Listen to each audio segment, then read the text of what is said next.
Bismillahirrahmanirrahim. Assalamualaikum warahmatullahi wabarakatuh. Saya Nafisa Al-Aibi Ahmad, mahasiswa dari Institut Agama Islam Al-Khazini.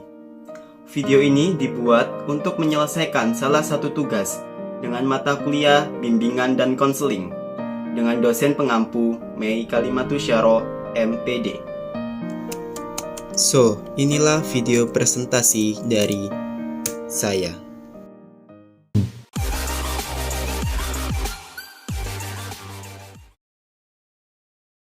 Yang pertama, kita akan membahas pengertian dari bimbingan konseling.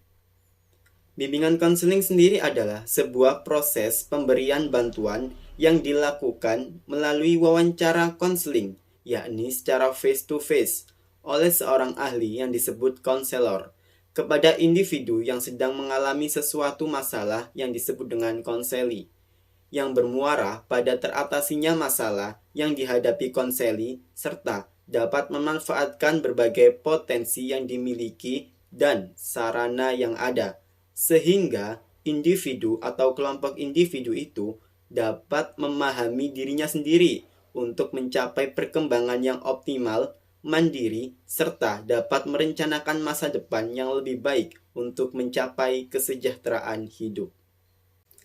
Lalu, bagaimana sih perkembangan bimbingan konseling di Indonesia? Oke, jadi sejarah lahirnya bimbingan dan konseling di Indonesia diawali dengan dimasukkannya bimbingan dan konseling itu pada setting sekolah. Nah, pemikiran ini diawali sejak tahun 1960. Hal ini merupakan salah satu hasil dari konferensi Fakultas Keguruan dan Ilmu Pendidikan IKIP di Malang pada tanggal 20 dan 24 Agustus 1960.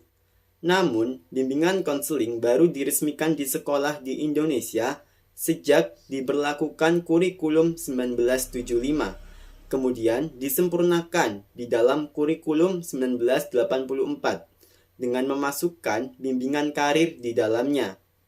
Perkembangan bimbingan konseling semakin mantap pada tahun 2001. Di tahun yang sama, Kongres 9 IPBI di Lampung terjadi perubahan nama organisasi dari IPBI menjadi Asosiasi Bimbingan dan Konseling Indonesia. Lalu di 2003, lahirnya UU nomor 20 tentang Sistem Pendidikan Nasional pada pasal 1 ayat 6, yakni konselor sebagai salah satu kualifikasi pendidik. Namun di 2008, Pemendiknas nomor 27 tahun 2008 tentang standar kualifikasi akademik dan kompetensi konselor, yakni harus memenuhi kualifikasi S1. Di 2014, PPK dibuka di Univ Medan dan Univ Banyuwangi. Unindra sedang melakukan proses PPK mandiri. Lalu di 2017, keputusan Menteri Riset, Teknologi dan Pendidikan Tinggi Republik Indonesia yang mencantumkan PPK sebagai program studi, sedangkan PPGBK tidak masuk di dalamnya. Jadi sampai saat ini, bimbingan dan konseling masih terus berkembang dan akan terus berproses menjadi yang lebih baik, agar dapat membantu dan melayani masyarakat ataupun peserta didik. Selanjutnya, hal yang tak kalah penting yang ada di dalam bimbingan konseling adalah sebuah pendekatan. Di sini saya akan menjelaskan 3 pendekatan. Yang pertama adalah pendekatan krisis. Pendekatan ini berarti pemberian layanan bimbingan dan konseling yang didasarkan pada adanya krisis yang dialami oleh konseli. Pendekatan yang kedua adalah pendekatan remedial. Pendekatan ini berarti menekankan pada kelemahan-kelemahan yang dimiliki oleh konseli dan upaya pemberian remedi terhadap kelemahan-kelemahan tersebut. Pendekatan yang ketiga adalah pendekatan preventif, yang memiliki pengertian berarti pendekatan ini memberikan layanan bimbingan dan konseling yang menekankan pada pencegahan terjadinya masalah-masalah yang mungkin akan dialami oleh konseli.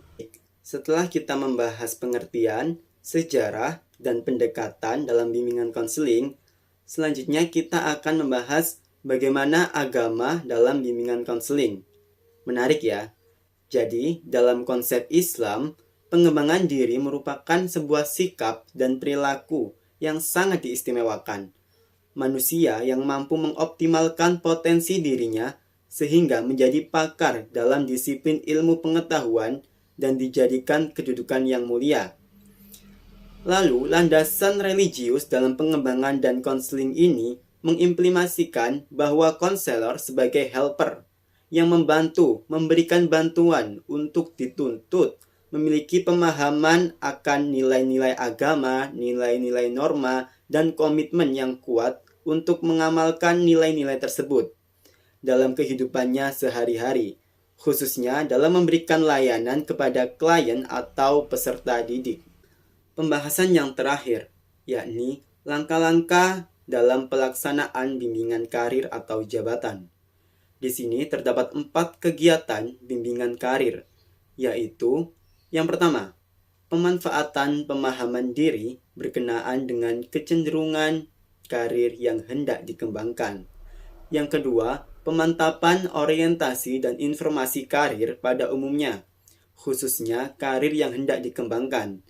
Yang ketiga, pemantapan pengembangan diri untuk pengambilan keputusan dalam pemilihan karir yang sesuai dengan potensi yang ada pada dirinya. Yang keempat, orientasi dan informasi terhadap dunia kerja dan usaha untuk memperoleh penghasilan yang cukup. Selain itu, terdapat pengenalan diri dan lingkungan, serta pengembangan diri dan karir. Di antaranya, yang pertama, siswa mengenal dan memahami siapa dirinya.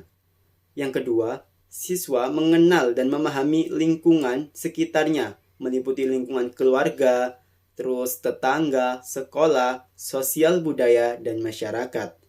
Yang ketiga, pengenalan dan pemahaman terhadap diri sendiri dan lingkungan itu dikerahkan.